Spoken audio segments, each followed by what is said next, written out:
Yes, Munambam വഖഫ് ഭൂമിയല്ല എന്നുള്ള ഹൈക്കോടതി ഉത്തരവ് സുപ്രീം കോടതി സ്റ്റേ ചെയ്തു. അന്വേഷണ കമ്മീഷന് നടപടികളുമായി മുന്നോട്ടു പോകാമെന്നും സുപ്രീം കോടതി 6 ആഴ്ച കഴിഞ്ഞ് കേസ് പരിഗണിക്കും. മുനമ്പം വഖഫ് സ്വത്തിൽ തൽസ്ഥിതി തുടരാനും സുപ്രീം കോടതി നിർദ്ദേശം നൽകി. ജനുവരി 27-ന് കേസ് വീണ്ടും പരിഗണിക്കും. വിവരങ്ങളുമായി ഡൽഹിയിൽ നിന്നും ജിഷ്ണു കൃഷ്ണൻ ചേരുന്നുണ്ട്. ജിഷ്ണു, ഈ മുനമ്പം വഖഫ് ഭൂമിയല്ല എന്നുള്ള ഹൈക്കോടതി ഉത്തരവ് ഒടുവിൽ സുപ്രീം കോടതി സ്റ്റേ ചെയ്തിരിക്കുന്നു. എന്തൊക്കെ നിരീക്ഷണങ്ങളിലൂടെയാണ് സുപ്രീം കോടതി ഈ ഉത്തരവിന് സ്റ്റേ ചെയ്തിരിക്കുന്നത്?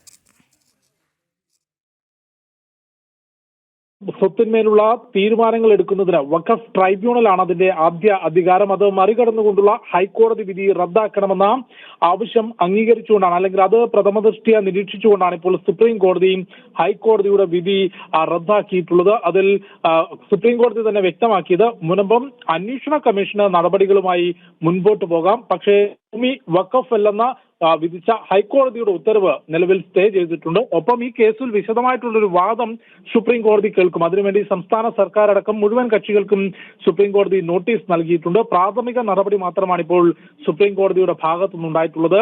ഈ കേസിന്മേൽ വിശദമായ വാദം സുപ്രീം കോടതിയിൽ ഉണ്ടാകും. മുനമ്പം കമ്മീഷന്റെ പ്രവർത്തനം തുടരാം എന്നുള്ളതും കോടതി വ്യക്തമാക്കിയിട്ടുണ്ട്.